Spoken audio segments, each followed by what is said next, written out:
So, Anita, I am dying to know what you think of all of the controversy surrounding the Indiana law and the LGBT discrimination or alleged discrimination. What are your thoughts on what's going on?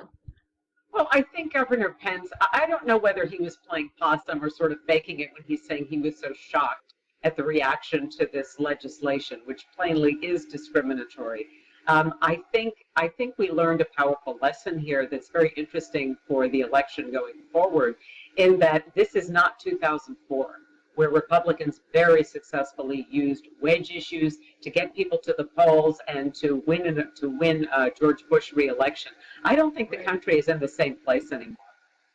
I think that he is being a little bit sincere when he says he's surprised at how shocked people were. If you kind of change the sentence to say he's surprised at who was shocked, I think he was Right. surprised at business leaders, CEOs, tycoons burning up his phone lines and saying, "What are you doing?" It's Yeah. not often that you see sports agents and franchises and multi-million dollar executives saying, "Listen, we're taking a stand on this social issue." And I think it was such a sign that the times have changed. But I'm going to go one step further. I think that this actually is going to change the conversation about LGBT rights in the future. What do you think? I think it will too. I mean, I can't say that I disagree with it, because now we're seeing that when business leaders, and when you even have Walmart saying we celebrate Right. diversity, Walmart. I mean, is this, you talk about something else that would make anybody's head explode to think that they're going to stand on the side of LGBT. But I think that is the biggest indication that we really have changed the conversation, and that as gay rights and as gay people are just more prevalent, and people know, oh, well, this is my cousin so and so, this is my brother, this is my friend, this is my coworker. When you put a face to something that Republicans were trying to make, or certain Republicans were trying to make a scourge of, and you see, no, these are people we love, these are people we care about, it becomes a lot harder to pull off this kind of legislation and say, oh, it's something over there, and to not take it personally. Yeah, I think part of it was the, personification of it, like you were saying, but we've seen teenagers that have killed themselves from bullying. We've Yeah, talked about gay absolutely. couples that couldn't see each other when they were dying, in the hospital. And it never mattered before. I don't think they suddenly got a heart. I think they suddenly got a poll that they didn't like, Yes, This yeah. is- and I But think we're going to see that in 2016.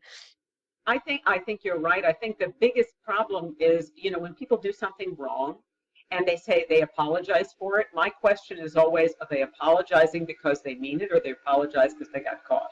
And Right, this has happened with a number of administrations, for instance, where they'll put out legislation, or they'll attempt to float it up the flagpole that's right. really unpopular, and then there's a big outcry. Oh, we were just kidding. I mean, they really try to get away with it. They were trying to put something over on people, and I really think Governor Pence was doing the same thing. Otherwise, why would you sign this legislation in secret? But Shauna, I'm curious, where do you see the parties going forward? I mean, do you think that this is going to have a big effect on where they fall in 2016 in terms of how Democrats and Republicans define themselves?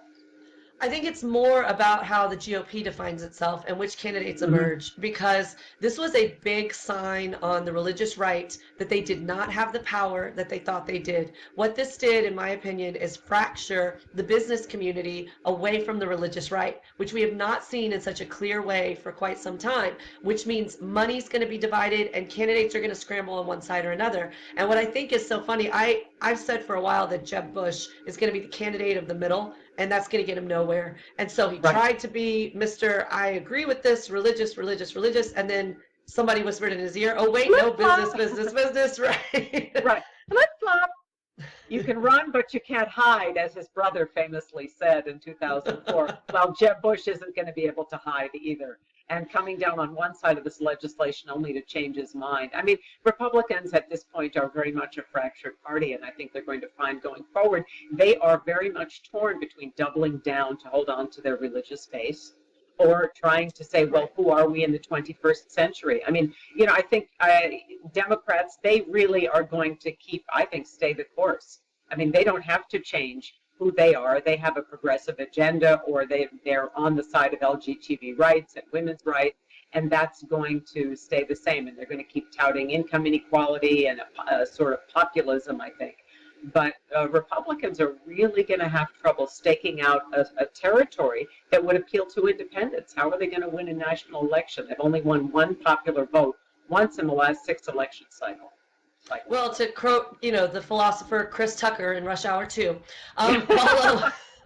follow the rich white man with money. And so that's what we're going to start seeing happen is we're going to see where the money goes, and that's going to be a sign of strength. And before we have any actual contest, that's what I think is going to define and determine which candidates are viable. And it'll be interesting to see on this tug of war which side they scramble on, and I know we're going to be watching it the entire time. Absolutely, and it's lovely to talk to someone who doesn't have a cynical bone in her body. Shawna, bless you.